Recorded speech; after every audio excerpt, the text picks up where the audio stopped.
धीर धैर्यं श्रवणपटे यतिवरा महावाक्य जनार्दन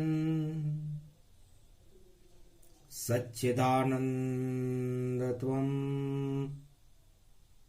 शरणं ब्रजेश।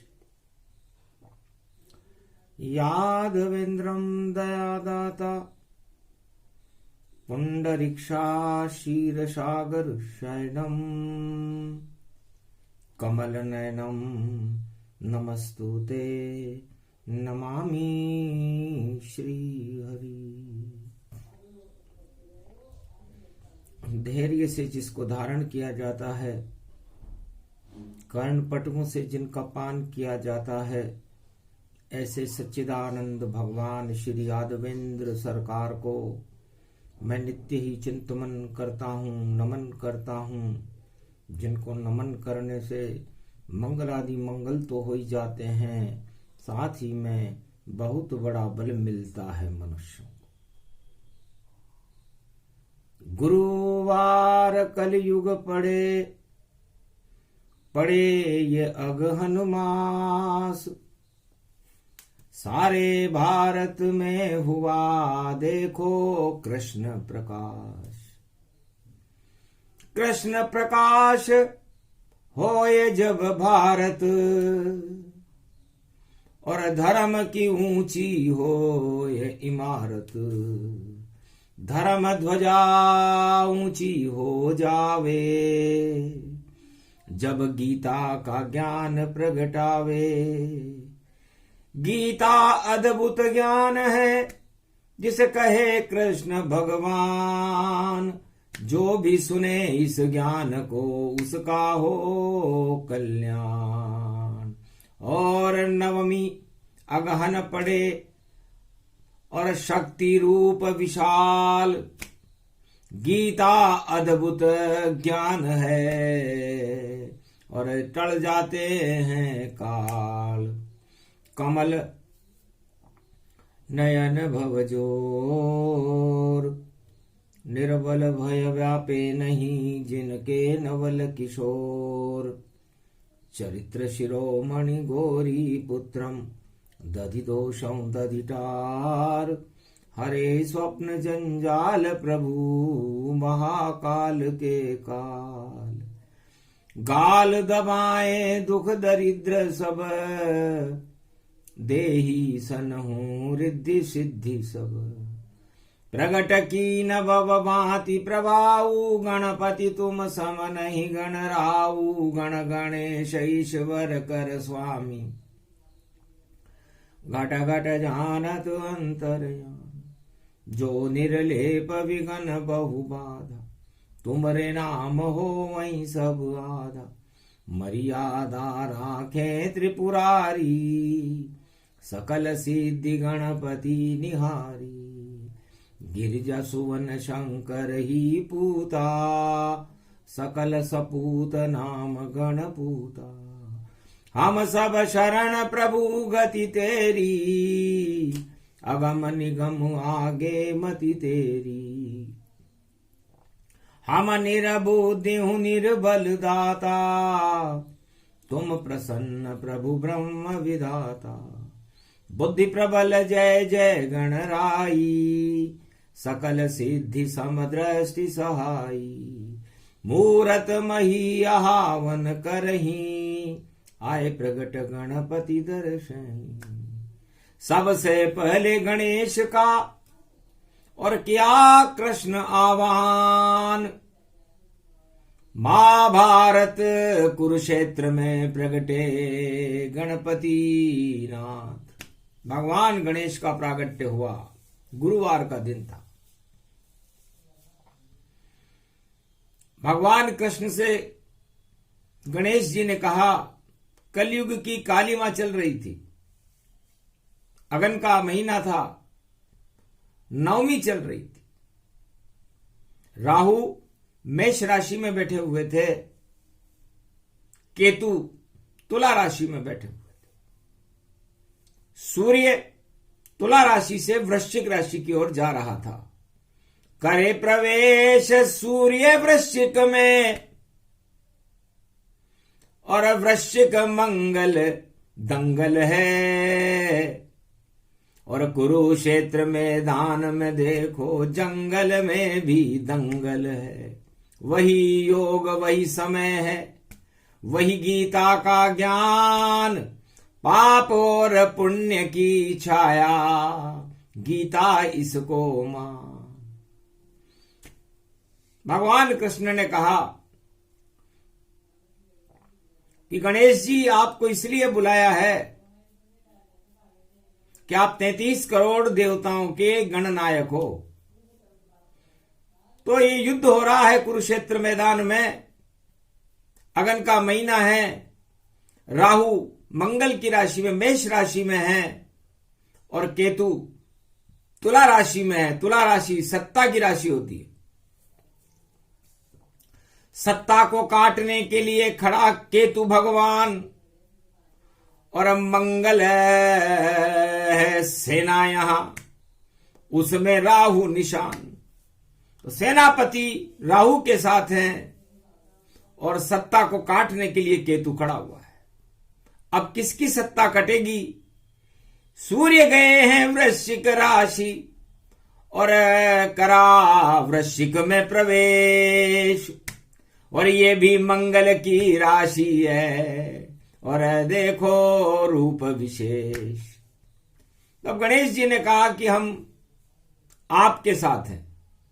भगवान कृष्ण यही सुनना चाहते थे कि जितने भी त्रिलोक के देवता और गणेश भगवान, सबकी सहमति कृष्ण के और किया कृष्ण सम्मान। गणेश जी ने कहा हम सुमति के साथ रहते हैं। तो सुमति धर्म के साथ रहती है, सत्य के साथ रहती है। इसलिए धर्म और सत्य आपके साथ है, इसलिए गणेश जी ने कहा हम आपके साथ हैं। बस इतना ही करवाना था और गणेश बुलवाना था, और गुरु की कृपा हो गई देखो, और गुरु का ज्ञान सुनाना था। तो गुरु का ज्ञान ही गीता है, छतरी धर्म की जान। उस छतरी को लेकर कुरुक्षेत्र में खड़े कृष्ण भगवान। भगवान कृष्ण ने अर्जुन से कहा, अर्जुन ये गणेश जी हमारे साथ हैं। अब तो हमारे साथ सुमति है, शुद्ध बुद्धि है। इससे शुद्ध बुद्धि युद्ध में जाती नहीं है। शुद्ध बुद्धि तो ज्ञान में जाती है, भक्ति में जाती है। इसलिए हमें ज्ञान का अवतरण कर लेना चाहिए। तो हे अर्जुन, इस संसार में दो वस्तुएं होती हैं, एक होता है धर्म और एक होता है अधर्म। जब धर्म की ग्लानि हो जाती है, धर्म की उपेक्षा होने लगती है, धर्म का हास होने लगता है, धर्म पाताल में जाने लगता है, तब धर्म की छतरी को लेकर के अवतार भारत में खड़ा हो जाता है। चाहे वो सतयुग हो, चाहे वो त्रेता हो, चाहे वो द्वापर हो, या वो कलयुग हो। तो कलयुग में भी कुरुक्षेत्र में खड़े कृष्ण भगवान, एक हाथ में छतरी उनके, उसको धर्म ही जान। उस छतरी के नीचे देखो सुना रहे हैं ज्ञान, और धर्म की छतरी बन गई गीता, बोले कृष्ण भगवान। तो हे अर्जुन, तुम धर्म की छतरी में हो, धर्म की छाया में हो, और ये कौरव अधर्म की छतरी में है, और अधर्म की छतरी के नीचे सत्ता सुख भोग रहे। तो अधर्म की छतरी जहां, वहां कुमति गति जान, और जिसके साथ में कुमति हो जावे शमशान। तो धर्म और अधर्म के संघर्ष में जिधर सुमति हो उधर संसार को रहना चाहिए, और जिधर कुमति हो उधर अधर्म को रहना चाहिए। तो अधर्म जाति न धर्म है, और नहीं कोई रूप विशेष।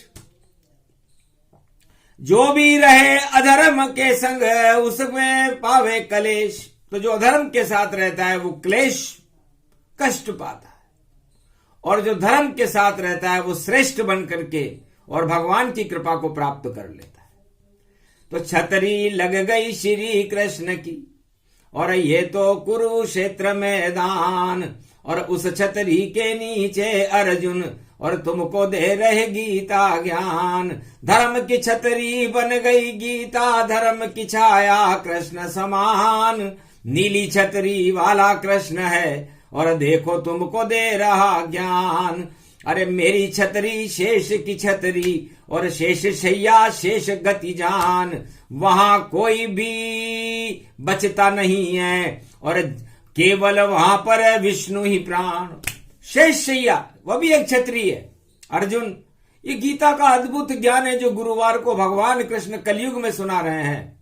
नवमी का दिन है, और अद्भुत चरित्र ज्ञान की छतरी, और छतरी में देखो सब बिखरी। तो सारा संसार जब प्रलय हो जाता है, पूरा त्रिलोक जब प्रलय की तरफ बढ़ता है, तब भगवान शेष शैया पर विराजमान रहते हैं, और उनके ऊपर शेष भगवान की छतरी लगी रहती है। मतलब भगवान कृष्ण और भगवान विष्णु एक ही रूप है। चंद्र रूप में कृष्ण में, सूर्य रूप में राम, और विष्णु रूप में विष्णु बोले कृष्ण भगवान। 3 रूप होते हैं मेरे। जब मैं विष्णु रूप में होता हूं तो शेष शैया पर होता हूं, जब सूर्य रूप में होता हूं तो राम रूप में होता हूं, और जब मैं चंद्र रूप में होता हूं तो मैं कृष्ण रूप में होता हूं। और मेरी छतरी के नीचे आजा, क्यों भीजे कमला खड़ी खड़ी। ये कलयुग में कोई गाना हो सकता है, लेकिन इसका वेदांत है कि छतरी के अंदर, शेष शैया की छतरी के अंदर भगवान विष्णु विराजमान है, और सारी त्रिलोक का विष उन्होंने शेष जी को प्रदान कर दिया। उगलना नहीं यहां जहर तुम्हें, बस मुझ पर छाया करनी है, क्योंकि ये तो अमृत का सागर है, यहां लक्ष्मी सेवा करती है। तो कमला लक्ष्मी जानिए, और विष्णु चरण के पास, और ऐसा कोई भी त्रिलोक में नहीं जो रखे न लक्ष्मी आस। है अर्जुन, इस त्रिलोक में चारों युगों में कोई भी ऐसा व्यक्ति मुझे नजर नहीं आया। शेष शैया का ज्ञान दे रहा हूं तुझे कुरुक्षेत्र मैदान में, जिसे लक्ष्मी जी की आशा न हो। इसीलिए किसी ने ये गाना बना दिया होगा कलयुग में कि मेरी छतरी के नीचे आजा, क्यों भीजे कमला खड़ी खड़ी। तो छतरी में तो भगवान विष्णु रहते हैं, तो छतरी वाले को तो किसी ने बुलाया नहीं, और सारा संसार उस कमला के पीछे पड़ गया, लक्ष्मी के पीछे, कि तू आजा, विष्णु को तो वहीं रहने दे। अब बताओ, पत्नी कैसे अलग हो, वह तो पति के साथ, बस सारा जगत ही खा गया, देखो यहां पर मात। तो सारा संसार लक्ष्मी के पीछे घूम रहा है, और लक्ष्मी विष्णु के चरणों में घूम रही है, और भगवान विष्णु कह रहे हैं कि मेरी छतरी के अंदर आ जा, मेरे हृदय में आ जा। तो सोचो, लक्ष्मी कहीं जाती आती नहीं, और लक्ष्मी करे विरोध। सारा विरोध ही लक्ष्मी के लिए है, सारी सत्ताएं लक्ष्मी के लिए तो सत्ता होती है, और विष्णु के लिए तो सत्य होता है। इसलिए लक्ष्मी जिसके पास गई, और देखो हुआ विनाश, बस केवल त्रिलोक में और विष्णु की है आस। लक्ष्मी केवल विष्णु के पास रहती है, वहां पर वो प्रसन्न रहती है। बाकी जहां भी लक्ष्मी गई वहां विनाश हो गया, संघर्ष हो गया। ये लक्ष्मी जी की कुंडली, और बता रहे रे भगवान, ये गीता का ज्ञान है और इसको लक्ष्मी मान। तो ज्ञान से हम लक्ष्मी उत्पन्न कर सकते हैं, ज्ञान से हम भगवान उत्पन्न कर सकते हैं और ज्ञान से हम युद्ध भी उत्पन्न कर सकते हैं। लेकिन ज्ञान युद्ध के लिए नहीं, ज्ञान तो शुद्ध के लिए है, शुद्धता के लिए है। तो ये लक्ष्मी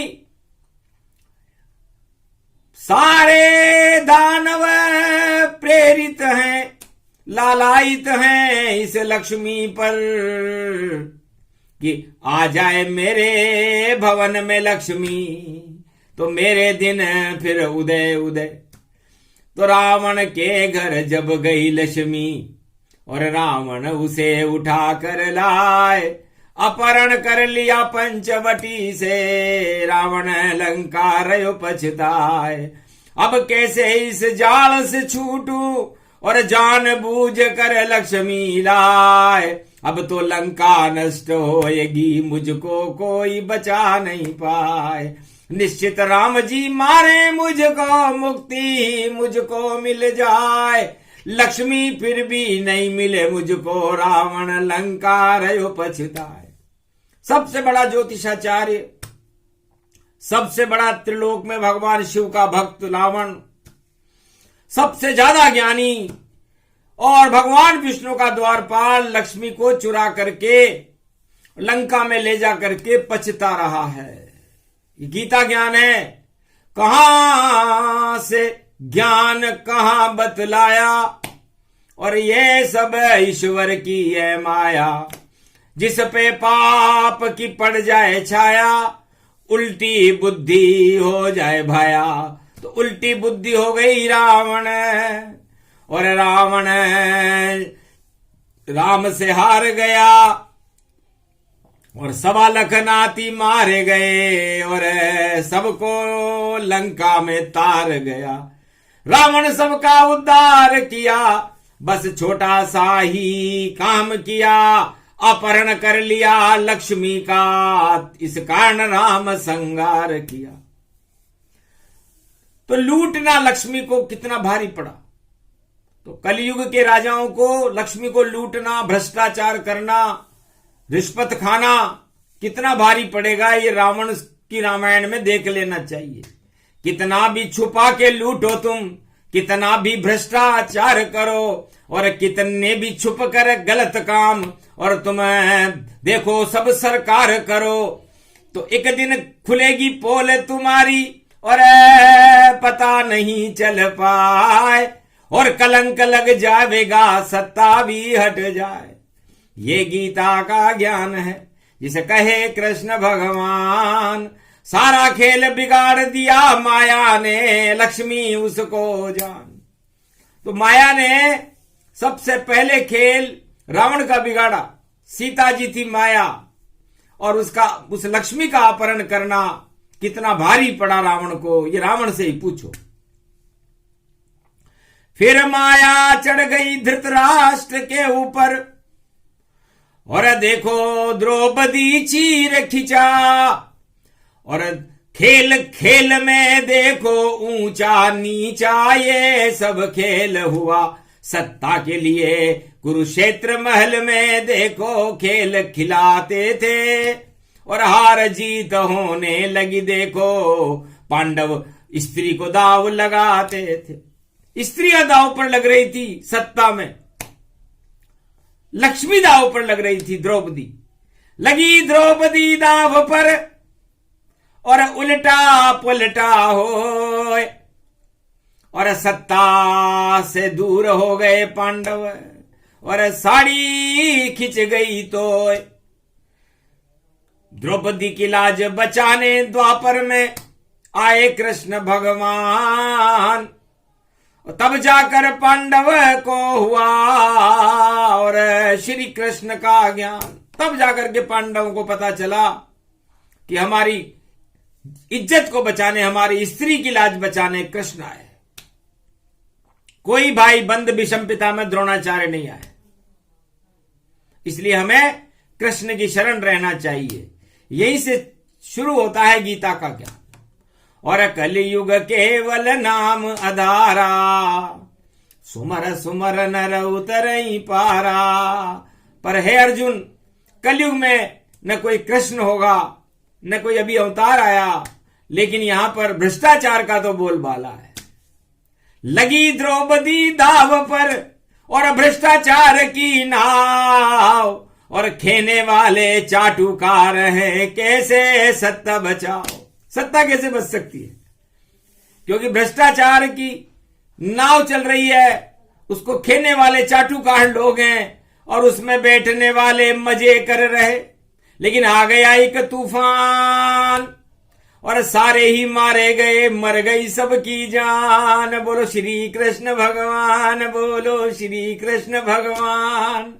तो ये अद्भुत सा ज्ञान भवानी, नहीं समझे जो हो अज्ञानी। ये कलयुग की चाल बतावा, अपने आप नष्ट हो ही जावा। अधर्म से धन होता है 2, 5 और 7, तुलसी 12 वर्ष में जड़ा मूल से जात। इसलिए अधर्म का धन अपने और अपने परिवार को और अपने पुण्य को ही नष्ट कर देता है। इसलिए संसार के जितने भी राजा हैं, प्रजा हैं, यदि वो भ्रष्टाचार में लिप्त होकर के अपने आप को गौरवान्वित मान रहे हैं, तो ये उनकी सबसे बड़ी भूल है। और इस भूल का सुधार उन्हें इस अगन के महीने में कर लेना चाहिए। ये गुरुवार को गुरु कृष्ण ज्ञान दे रहे हैं सारे भारत को, सारे विश्व को, कि है संसार के राष्ट्राध्यक्षों, है संसार की प्रजाओं, है संसार वासियों, 7.25 अरब संसार में इस समय जनसंख्या है। तो मत करो रे भाई कोई गलत काम, और भोग सभी तुम त्यागोगे। जग जाओ इस मृत्यु लोक में, वरना दूर सुखों से भागोगे। अन्याय और न्याय का होगा फैसला, तो तुम खुद ही फंस जाओगे, और पाप तुम्हारे जग जावेंगे, खुद ही नष्ट हो जाओगे, अपने आप ही नष्ट हो जाओगे। इसलिए महाभारत का मुख्य कारण भोगों की तरफ आकर्षित होना था। और चारों युगों में गुरु ज्ञान क्या देते हैं? गुरु बैकुंठ से शुरू होता है और मृत्युलोक में केतु के साथ समापन कर देता है। केतु छतरी जानिए और केतु दंड समान, और गुरु केतु का ज्ञान है उसको गीता मान। तो हे अर्जुन, इस गीता में गुरु तो मैं हूं और केतु तू है, क्योंकि अर्जुन तेरी राशि है और मेष राशि ही जान। उनकी मेष राशि थी। आज से 5686 वर्ष पहले यही योग था। 2 ग्रहण कार्तिक मास में पड़े थे और मेष राशि के ऊपर राहु चल रहा था, और सारी सत्ता तुला राशि में थी, जिसे भगवान तोल रहे थे महाभारत में 18 अक्षोणी और 5 अक्षोणी। सूर्य ग्रहण लगा हुआ था, सूर्य तुला राशि में अपनी शक्ति खो चुका था, तो कुरुवंश का साम्राज्य अपनी शक्ति खो चुका था। वहां पर केतु बैठा हुआ था, क्योंकि केतु सत्ता काट दे, सत्ता हो जाए साफ, और वही योग वही समय है, बोले कृष्ण यदुनाथ। और चला सूर्य अब वृश्चिक में, और मास नवंबर जान, अगहन का ये महीना, बोले कृष्ण भगवान। अब मंगल की राशि में सूर्य आया है, तो सूर्य सबका मंगल करेगा। दंगल होगा जब भारी, और राहु केतु 23 चले, राहु केतु 23 चले। 2023 में राहु केतु नवरात्रा और दीपावली के आसपास तक रहेंगे। उसके बीच में पुरुषोत्तम का महीना पड़ेगा। तो बीच में आ गए पुरुषोत्तम, अब देखो किसको काटेंगे, और कौन बनेगा हिरण्याकश्यप, और रावण सबको हटा देंगे। जितना भ्रष्टाचार जगत में सबको कृष्ण हटा देंगे, मर्यादा पुरुषोत्तम का महीना, और हम 23 में ला देंगे। 13वां महीना होगा, और 13वां महीना आतंकवाद और भ्रष्टाचार को और राक्षसों को दंड देने के लिए होता है। ये हर 3 साल में एक बार आता है, और ये जब आता है तो पूरे विश्व की सफाई करके जाता है। तो इस सफाई अभियान है 2023। अब कौन भ्रष्टाचारी फंसे, कोई कौन सा सत्ताधीश फंसे, और कौन कृष्ण फंसे इस महाभारत में, या देखो कोई जगदीश फंसे, या सारा जग ही फंसे फंसे, और ऐसा फंसे फिर कृष्ण हंसे, और हंसते हंसते देखो भैया नाग सभी ये डसे डसे। तो ये अधर्म का नाग उनको डस जाएगा जो अधर्म की छतरी में है। इसलिए छतरियां काम करती है, और छतरी बहुत शक्तिशाली छतरी होती है। तो मैंने 2 छतरियां बनाई। अर्जुन, गीता में नहीं मिलेगा ये सब अद्भुत ज्ञान जिसे कलयुग में सुना रहे हैं देखो कृष्ण भगवान। तो यहां पर मैंने किसी भी गोप ग्वाल को नहीं बुलाया, राधे रानी मैया को नहीं बुलाया, देव की वसुदेव यशोदा को नहीं बुलाया, ब्रजधाम का कोई भी आदमी यहां पर नहीं है, क्योंकि वहां पर लगा दी मैंने प्रेम की छतरी, और उस छतरी में तुम आना, और देखो मैं गोवर्धन बन गया उस छतरी में आ जाना। गोवर्धन छतरी ब्रज में ये, और सब इसके नीचे आते हैं, और भारत में 2-2 छतरी है, सब मेरी छतरी में चक्कर लगाते हैं, मेरी छतरी के नीचे आ जा। एकादशी पूर्णिमा कर परिक्रमा। तो मेरी छतरी के चक्कर लगाने के लिए लोग एकादशी और पूर्णिमा को गोवर्धन पर्वत के नीचे आते हैं और मनवांछित फल पाते हैं। तो भारत में ये छतरी हमेशा हमेशा के लिए लगी हुई है। तो जो भी चाहे कृष्ण को और आए चक्र लगाए, ऐसी छतरी भारत में जो गोवर्धन कहलाए। सियावर रामचंद्र शंकर हरिओम। और राजा इंद्र बड़ा सत्ताधारी और देवताओं का वह राजा था। जब आ गया इस छतरी के नीचे तो बज गया उसका बाजा था। हाथ जोड़कर हार मान ली, बालन बांका कर पाया। ताज हट गया इंद्रलोक का, श्री कृष्ण के शरण आया। ताज हट गया उस इंद्र का। तो बड़े बड़े सत्ताधीशों के ताज ये गोवर्धन नाथ जो मथुरा वृंदावन में विराजमान है, गोवर्धन में, मुखार बिंद में, ये भारत के ऊपर है ब्रजधाम, और वहां छतरी लगी है गोवर्धन नाथ कृष्ण की।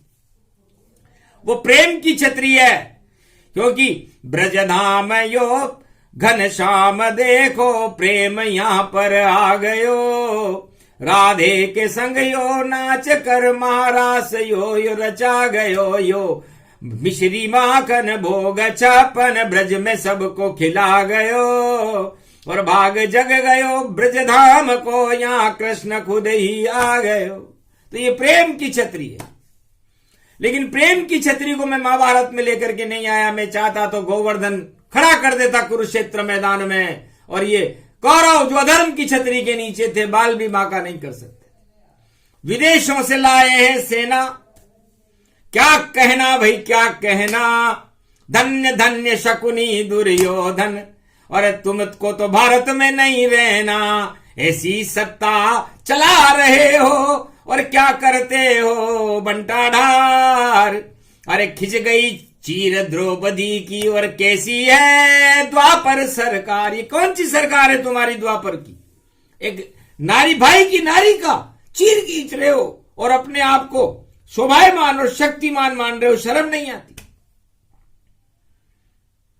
अधर्म की छतरी बने कौरव और कुरुक्षेत्र, और उस कौरव वंश का नाश होएगा बोले कृष्ण दरवेश। इसलिए अधर्म की छतरी उस कुरुक्षेत्र मैदान में कौरवों के ऊपर लगी हुई थी। दानव अधर्म की छतरी में रहते हैं और देवता और मानव धर्म की छतरी में रहते हैं। अब धर्म की छतरी कहां से लाऊं। अरे अर्जुन चक्कर तेने दिया मुझे खिलाए, पर फिर भी छतरी तेरे लगाऊं, और पांडव की लूं लाज बचाए, और युद्ध विजेता बना दूं तुझको, और नहीं कोई अब हार हरा न पाए। वहन लला हो तुम अर्जुन अब इस गांडीव को ले उठाए, इतनी शक्ति भर दूं तुझ में, और छतरी ज्ञान की मैं यहां लगाए। अगहन का ये मास भवानी गुरुवार बोले यदुराय। गुरुवार है आज, और गुरुवार के दिन भगवान कृष्ण ने अगन के महीने में आज से 5686 वर्ष पहले इसी योग में जो इस समय कलयुग में चल रहा है छतरी उठा ली। उसे ज्ञान की छतरी कहते थे। सारे देवता उसमें बुला लिए, गणेश जी बुला लिए, तो सारी सुमति हो गई पांडव, और शक्ति मिली अपार, और ज्ञान की छतरी गीता देखो हुई साकार। तो ज्ञान की छतरी है ये गीता, और लग गई कुरुक्षेत्र मैदान, हार गई सब कौरव सेना, जीत गए हैं कृष्ण भगवान। सुंदर छतरी गीता मानो, गीता तो है अमृत ज्ञान, जो भी लगा ले इस छतरी को, और उसका होता है कल्याण। मोक्ष मार्ग पर वह जाता है, उसको मिलते हैं भगवान। और जो अधर्म की छतरी के नीचे, और वह सारे ही हैं शैतान, उनको सत्ता चाहिए भैया, और नहीं उनको कछु ज्ञान। सत्ता तो अधर्म की छतरी, और उसमें नहीं कृष्ण भगवान। सत्ता के संग कृष्ण कभी नहीं रहते, बोले कृष्ण भगवान। वह तो सदा सत्य के साथ हैं, और सत्य पांडव अर्जुन जान। भगवान कृष्ण ने कहा कि हम सत्ताओं के साथ नहीं रहते, चाहे सतयुग हो, चाहे द्वापर हो, चाहे त्रेता हो या कलयुग हो। हम तो सत्य के साथ रहते हैं, और सत्य पांडवों के साथ है, और छतरी गीता रूपी ज्ञान की लगी हुई है। इसलिए ज्ञान विजेता होएगा ये अगहन का मास, और श्री कृष्ण का भारत में होगा दिव्य प्रकाश। भगवान कृष्ण का दिव्य प्रकाश भारत में कलयुग में भी होगा। इतनी शक्ति कृष्ण में, और गीता शक्ति जान। गीता है राधा की शक्ति, उसको छतरी मान। तो राधा जी ज्ञान बन करके यहां बरसाने की वर्षा कर रही है ज्ञान की। 33 करोड़ देवता बुद्धि की बरसात कर रहे हैं, और शक्ति में भगवान कृष्ण खड़े हुए हैं। तो उस रथ को कौन हरासने वाला, भारत को। जो भारत पर आंख उठावेगा, तो नीली छतरी वाला छतरी लेकर भारत आवेगा। अरे भारत को भगवान बचावे, और कोई बचा नहीं पावेगा। गीता में ये बोल रहे अर्जुन से, और श्री कृष्ण प्रगटावेगा। कलयुग में भी देखो सूरज वृश्चिक राशि में जावेगा, और चला गया रे आज सूरज वृश्चिक में, और गीता ज्ञान प्रगटावेगा। ऐसे गीता बोली कृष्ण ने, अर्जुन तू ही सुन पावेगा। कौरव इसको नहीं सुन सकते, उनका नाश हो जावेगा। तो सत्ता चलाने वालों को तो सत्ता चलाने से ही फुर्सत नहीं है, वो क्या गीता का ज्ञान सुनेंगे। इसलिए भारत और संपूर्ण विश्व में गीता का ज्ञान वह सुनेंगे जो भगवान कृष्ण की छतरी के नीचे है। इसलिए छतरी का बड़ा महत्व है। हर मकान में, हर भवन में छत का बड़ा महत्व है, और आपके इस शरीर में भी छत का बड़ा महत्व है। तो नींव आपकी पांव है, और छत ये मस्तक जान। इस छत पे कचरा मत रखना, बोले कृष्ण भगवान। इसलिए हर भारतवासी को अपने मस्तिष्क की छत के ऊपर कोई कचरा नहीं रखना चाहिए। बुद्धि रखनी चाहिए, ज्ञान रखना चाहिए, भगवान रखना चाहिए, लेकिन दानवता, भ्रष्टाचार, आतंकवाद, हिंसा और शैतानियत को तत्काल सफाई करके हटा देना चाहिए, वरना संकट में आ जाओ। जो छत पे कचरा फैलावे और फिर वह हार जावेगा, और वह कौरव जैसा मर जावे। तो जो कचरा रख लेता है वो अधर्म की छतरी लगा लेता है, फिर उसका भगवान कैसे कल्याण करे। और जो धर्म को अपने मस्तिष्क में बिठा लेता है, अपनी छत के ऊपर बिठा लेता है, तो वो धर्म की छतरी बन जाता है, और उस धर्म की छतरी पर फिर किसी भी ग्रह का या किसी भी शक्ति का कोई प्रकोप नहीं होता। तो बताओ आपकी छतरी कैसी है? और सब देखो अपने आप, और ये पैमाना श्री कृष्ण का खुद ही लो तुम नाप। अपने इस पैमाने से, ये धर्म का पैमाना है, नाप लो कि तुम्हारी छत के ऊपर, तुम्हारे इस पंच तत्व की जो छत है, जो मस्तिष्क है, उस पर क्या आपने बिठाया। तो गीता ज्ञान बिठाइए तो छतरी सुंदर हो, मोक्ष तुम्हारा होएगा दीपक ज्ञान का जो है। इसमें ज्ञान का दीपक जलाओ। तो छतरी ज्ञान की जब अर्जुन के और सिर पर देखो बैठ गई, और गीता सुनाने लगे कृष्ण, और अर्जुन के दिल बैठ गई। ऐसा ज्ञान सुनाया कृष्ण ने अजर अमर पांडव की ना, सशरीर बेकुंठ गए वह साक्षात ये वरदीना। तो पांच आत्म, इस पंच तत्व को पांडव मान लो, और इस मस्तिष्क को छतरी मान लो, और आत्मा को कृष्ण मान लो, और इस शरीर को रथ मान लो। तो यही तो गीता है। और 10 द्वार जो आपके खुले हुए, 10 इंद्री उनको कहते हैं, उस रथ में कृष्ण बिठा लो तुम, तो फिर खतरे में नहीं रहते हैं, अजर अमर हो जाओगे। ये गीता का ज्ञान गुरुवार को कलयुग में सुनाए कृष्ण भगवान। तो ये छतरी है। छतरी पर यदि व्याख्या की जाए तो 56 घंटे लग जाते हैं। और छतरी 6 शब्द ही बहुत अच्छा होता है। तो 6 जो शब्द है वो कार्तिक स्वामी का है, भगवान शिव के पुत्र है, षडानंद, जिनके ज्ञान की छतरी लगी हुई है।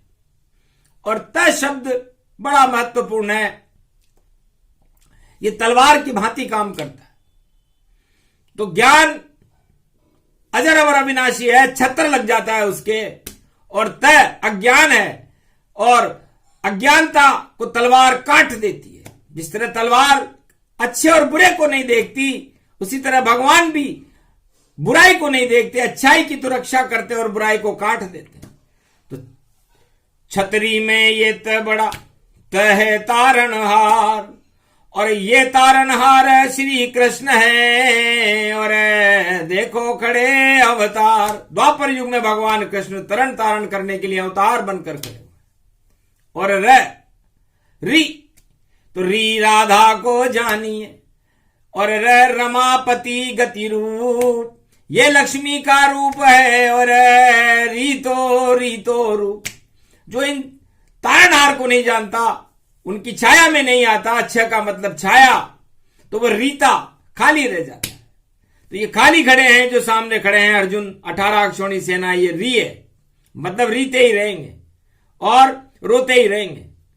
बाकी छत मजबूत है और अर्जुन तेरी जान, और गीता छतरी जानिए इसको मानो ज्ञान। अजर अमर ये ज्ञान है, ये छतरी का रूप, और भारत में तो हमेशा और लगा है इसका स्वरूप।